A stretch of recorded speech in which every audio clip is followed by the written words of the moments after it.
Canonn Radio, solving the galaxy's mysteries one biscuit at a time.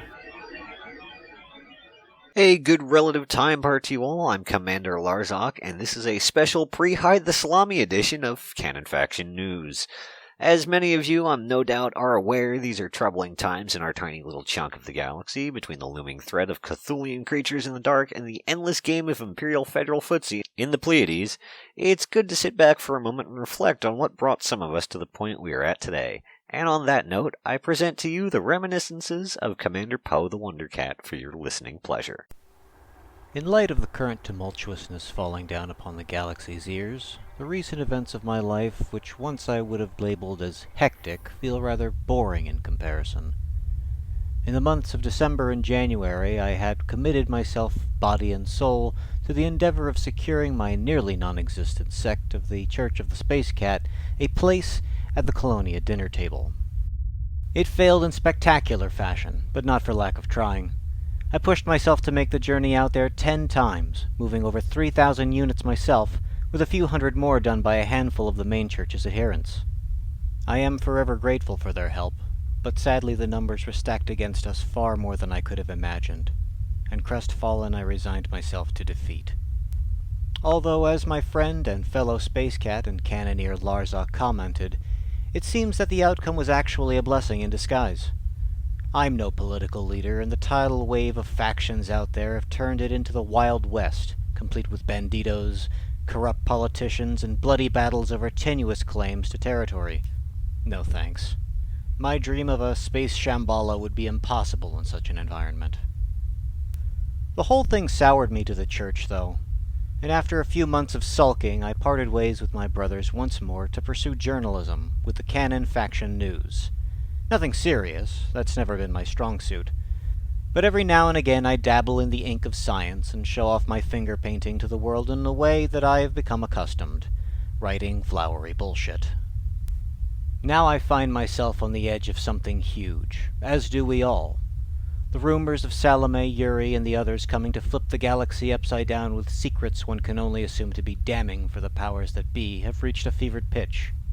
Everything from incriminating evidence of a multi-governmental conspiracy to plots of mass exodus to the Formidine Rift while the bubble is purged by the ever-looming space boogeymen, the Thargoids. I for one welcome any change of pace.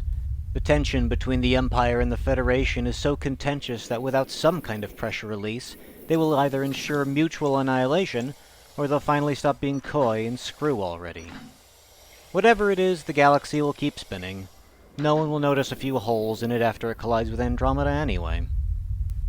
I am currently sitting in the docks at Schrödinger City, finishing the newly christened Nyanaconda's loadout, in preparation for attempting to document the mad dash of history's most fitting recipients of the phrase, "Don't kill the messenger."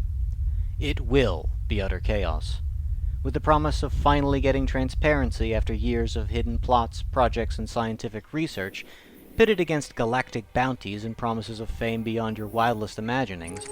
I'm sure it'll make for a good story, if nothing else. I will of course be sporting the orange and CFN ID that labels me as a non-combatant, but I'd be a fool to leave home undefended. Carter, my new co-pilot after Isabella's tragic boating accident, seems eager, but she's so green I don't know whether to put her in a fighter or a terrarium. But I've had enough shields and hull put in to give myself enough time to say goodbye to her. Someday I really ought to buy a second escape pod.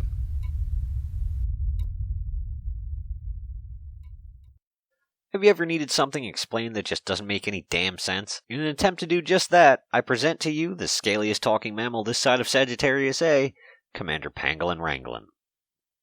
The sweeping, airless vacuum of the void crushes much of the life that attempts to grow in these inhospitable conditions. But there are new species being discovered, living off the sunlight and minerals in the regolith. Nightfall. Strange sounds and faint green lights begin emanating from the surface of the planet. Barnacles. These strange growths, similar to oceanic corals or the recently discovered vacuum-dwelling corals, are now being found in many locations within different nebulae. They are miners, possessing a root system that extends countless meters below the surface of the planet which they call home.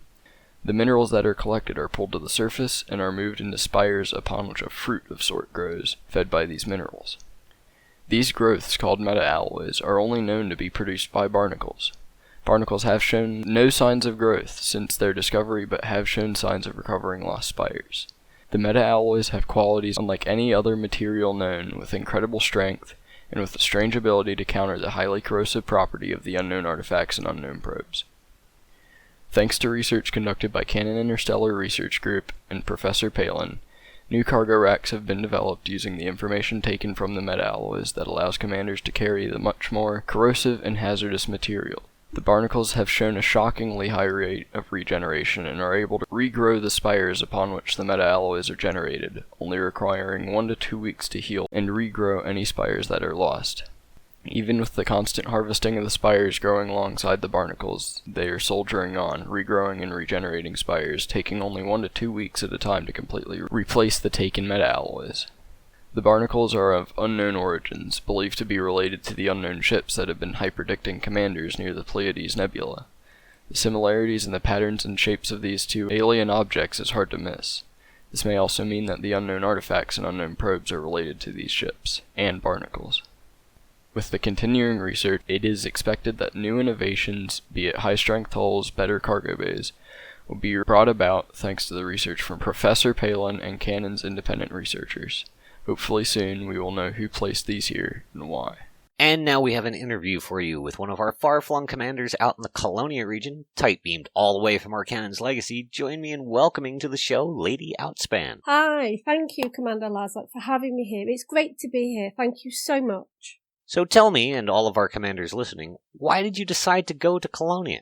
Well, basically, when I heard that our Canonn comrades out at the Colonia bubble were in need of assistance to hold the forts of the newly settled Cannonia system at our Canonn's legacy, I felt so passionate about the initial efforts made by Canonn commanders to be granted settlement permissions and the continued efforts of commanders out there. I knew I just needed to go and help wherever and however I could. I discussed the idea with my wingman, Commander Del Monte, who helped me get prepared and packed for the venture. It really didn't take much of a decision. How did you prepare for the journey? I decided if I was going to do it, I was doing it properly. I decided to emigrate quite a few of my ships, flying the most expensive ship out there and transporting the rest once in Colonia. Because I had quite a few ships already engineered, it didn't take a lot of building up. Commander Del Monte assisted in the setup of all of my ships I wanted to transport over, as well as storing as many modules as I could, with there being limited stock out at Colonia at this time. And what fazed you the most about the trip? Good question, Larzy. Can I call you Larzy? I think it would be getting to know the lingo out here. For example, the voted-in Cannonia name is lovingly called Nuvar, meaning New Variety. Also, getting acquainted with other faction names out here and their locations. Well, I've been called worse things. Who would this trip suit, and what can commanders do all the way out there? This venture would suit just about any type. It's a brand new world to explore, for want of a better term. Sure, we've just got settled and there's jobs to be done, sometimes boring ones, but whether you're an explorer, combat pilot, trader, bounty hunter, or like a bit of everything, it's bound to tick boxes. What tips do you have for anyone who would like to make the journey all the way out to our Canon's legacy?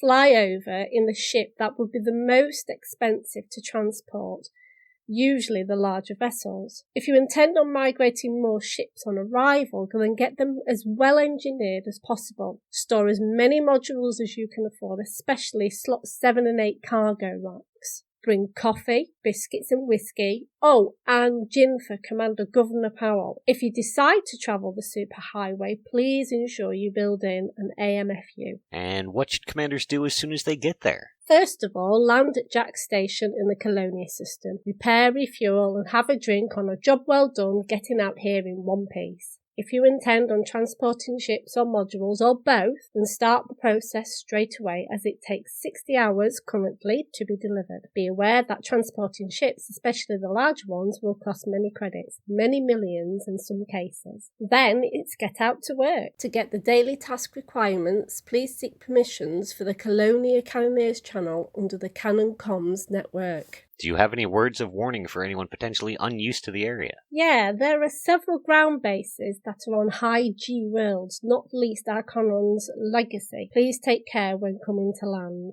Do you have any regrets about making the trip and leaving the bubble? Absolutely not.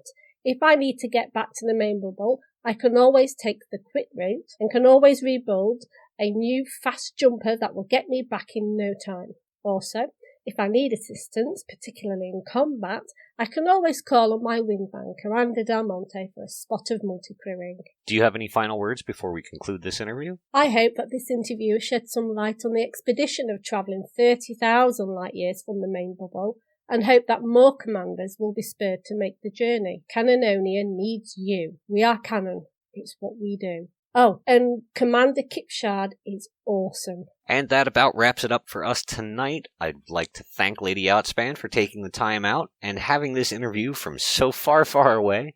It was a little bit of a trick to coordinate the comms beacons, but we got it already. So thank you again, and this is Cmdr Larzok signing off. Thank you for listening to Canonn Faction News.